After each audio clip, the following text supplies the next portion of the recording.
There's a phrase, wounded healer.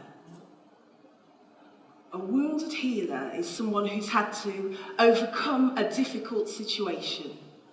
And because of that, they're drawn to helping others. I am a wounded healer. At the age of 21, I suddenly found myself becoming carer to a young husband who was diagnosed with a spinal degenerative disease. And within a couple of months, our world turned upside down. And then later on that year, our son was born. And as the months and the years went by, it became apparent that he had a range of learning difficulties, including autism. A couple of years later, our youngest son was born. And this was a very hard experience to go through. It left its toll upon me.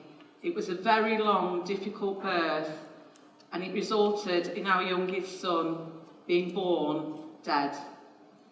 Now, very, very luckily, and after what seemed like a lifetime, his cries rang out around that hospital, and it was amazing.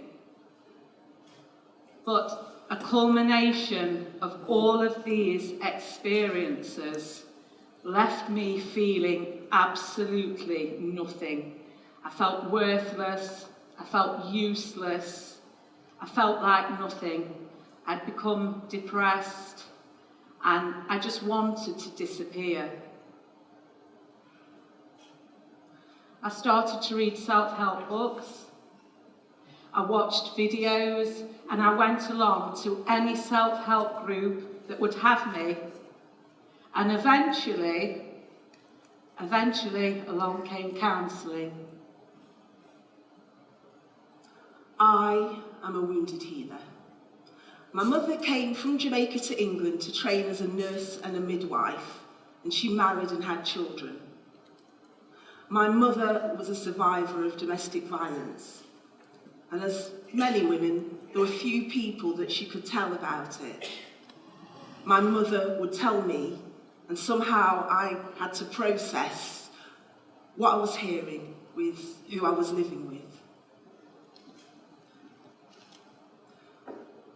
My father left our family when I was 6 years old.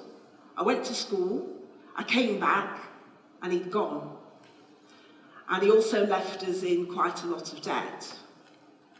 My mother had to give up a career that she absolutely loved in order to look after us because there was no other option. Everything always seemed okay because she said so. People naturally came to her for advice and help. She was a rock. She was my rock. In 2010, my mother died of cancer. I lost her. I missed her. And I lost everything that I thought I was. I thought I was strong, but I could not stop crying. I couldn't be me. I was anxious. I was angry. I was depressed. And to my horror, I'd lost all of my confidence. And on top of that, I was spending time trying to pretend that I didn't feel any of these things, which left me very, very tired. I was on automatic pilot. Luckily, I stopped denying my pain. Through a few conversations with people who said that I was a good listener, I ought to be a counsellor, and I was always happy. So, tried counselling, I studied it, and through that, I learned to help myself whilst helping others. Now, in your amazing imaginations, I want you to picture a college setting. And in this setting are a group of college counselling students, and you spy what you believe to be Beyonce and Sandra Bullock laughing wholeheartedly, having the time of their lives. Now, unfortunately, that year the fates were against us. And due to personal reasons, we both had to leave the course. We weren't thrown off, we left by our own choice. That's what we're saying.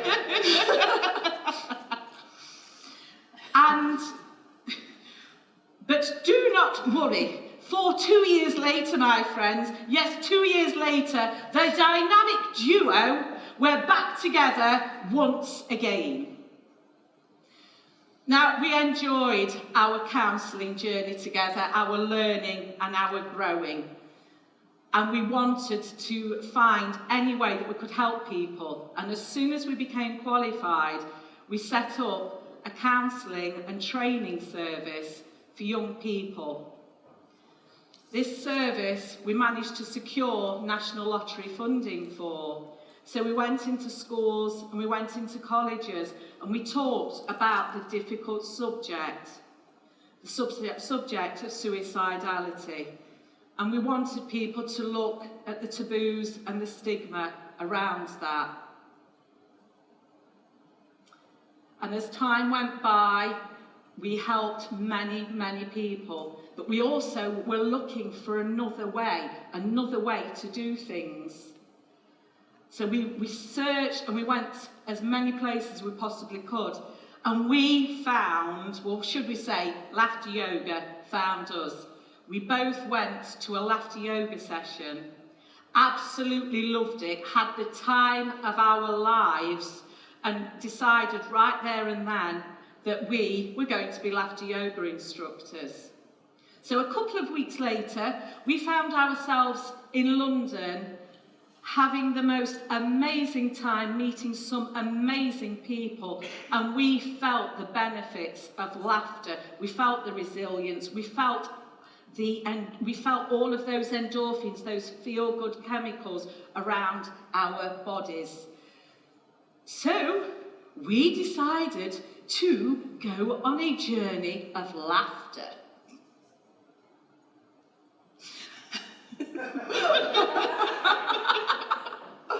We realised that work takes up a big part of our day, and laughter should be a big part of that, not just outside of work, but inside of work too. And who else gets to travel the country with their best friend, spreading laughter and joy? And as part of this mission, it changed how we saw the world. It also changed how we saw ourselves within the world, and it also changed how we wanted to help reshape the world. And we wanted to do that with laughter.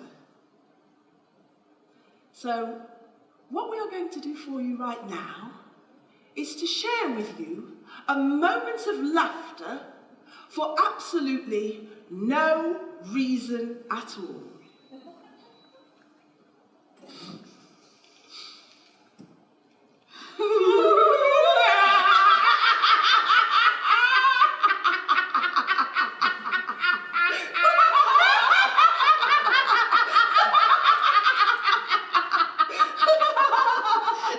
Now, believe it or not, that was just 10 seconds. That 10 seconds is enough for your brain to go, oh, hang on a minute, what's happening here?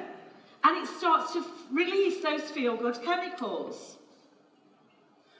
Those feel-good chemicals running through our bodies can help us focus and can help us sort of reset our mindset and how we feel.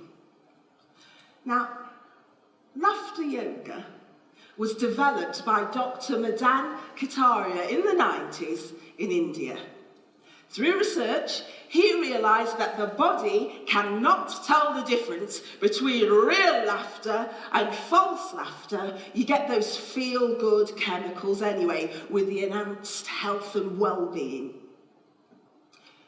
In order to get those, you have to laugh for 15 to 20 minutes a day.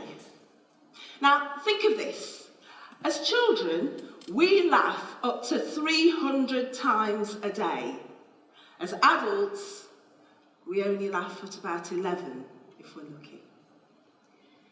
Now, an amazing thing goes into play when you start laughing. This amazing chemistry set within you starts to produce feel-good chemicals. Feel-good chemicals such as serotonin. Yes! Now, there was more noise than that in practice earlier, and we haven't got an audience. Yes, Let's we try know that you can once again. Feel-good chemicals such as serotonin. Yes!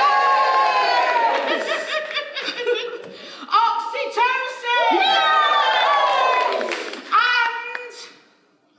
And not forgetting the hero of the day, endorphins. Now, the amazing thing about endorphins is it wages war. It wages war on the stress hormone cortisol. Now, cortisol served its purpose, and it still does. It was there to help us get away, that fight or flight reaction, which was brilliant when we were running away from saber-toothed tigers. But in 2019, we don't have saber-toothed tigers. But what we do have is the modern-day equivalent. The modern-day equivalent of sales calls, emails, bills, and stresses and strains of living in today's modern society. Now, the thing is, as we keep telling you because we mean it, our bodies really are amazing. And if you want to wage war against cortisol, then you can and you will win. However, small bursts of cortisol are quite good. They get us out of immediate danger. They help us to meet those deadlines. They give us the edge. However, if we experience the buildup of cortisol at high levels over extended periods of time, we start to get the negative effects of this stress hormone. And these negative effects mostly come in the frontal lobe. This affects reasoning, problem solving, creativity, your empathy. Everything at the front of your brain that is there for communication is affected. So I'm going to take you to a bad day. You wake up late. Oh.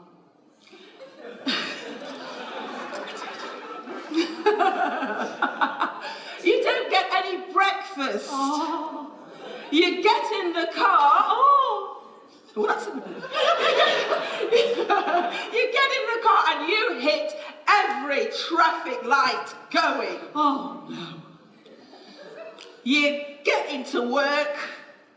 You do the sneaky walk past your boss. You're in a bad mood. You go to the restroom and you come out and you have toilet paper hanging off your shoe. Oh, no. You sit at your desk, you open up your emails, and there it is. That email. From you know who, and you know the kind, you know exactly which kind of email I'm talking about, don't you? I know you relate.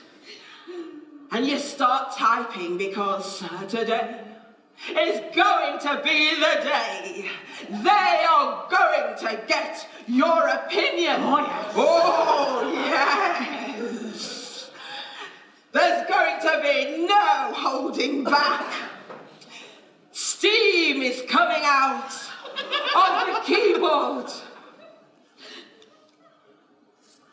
And then as your hands are poised. Oh, mother. Oh. Too many endorphins, excuse me.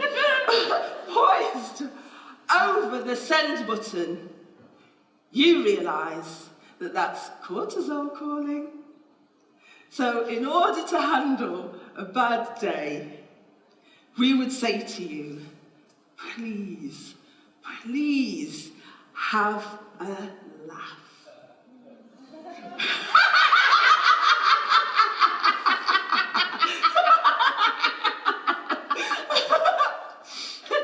Who knew? Whilst we were trying to save other people's lives, It would totally transform ours. Thank you. thank you.